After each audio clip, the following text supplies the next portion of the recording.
The city of New Orleans remains under a state of emergency tonight as the threat of flooding continues. Good evening, I'm Natalie Shepard. And I'm Tan Trung. Governor John Bel Edwards signed the emergency declaration today. The decision came after a fire severely disabled the city's pumping system. Right now, 4 of the 5 turbines that generate power for the city's pumps are down, and 16 pumps at pumping stations around the city aren't working.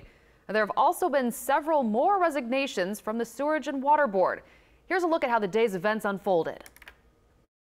We are right now running on our last backup power source. Mayor Mitch Landrieu's day started in the wee hours of the morning with the emergency announcement that a fire knocked a 4th power generating turbine out of service. That leaves the city's pump system working on just 1 turbine, which limits power to run pumping stations. And with rain in the forecast, we do ask Mother Nature for a little help. The governor signed a state of emergency declaration. The mayor announced repairs on the turbine are underway, and the city says 26 generators are heading to New Orleans to help keep the system up and running. We're going to make sure that we have everything in place so that people are safe. I want to make sure that people understand that this is not a time to panic. But after days of questions and misinformation, a lot of people in New Orleans weren't ready to hear it. It's like insane. So no, I don't trust the city. I don't. The city, the state, government, almost, I just don't. Meanwhile, the Sewerage and Water Board held an emergency meeting.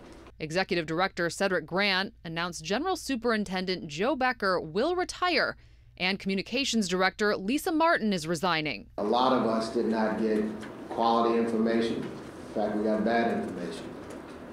And the public trust is broken. But the fallout didn't end there. Our partners at The Advocate are reporting 2 board members, Scott Jacobs and Carrie Kane, stepped down.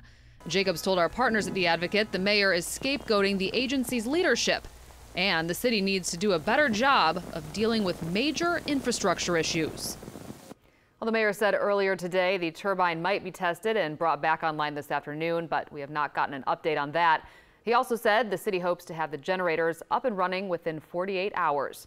Now, and remember, all Orleans Parish public and Catholic schools, Orleans charter schools, and the Recovery School District will be closed tomorrow as well, and that is out of an abundance of caution.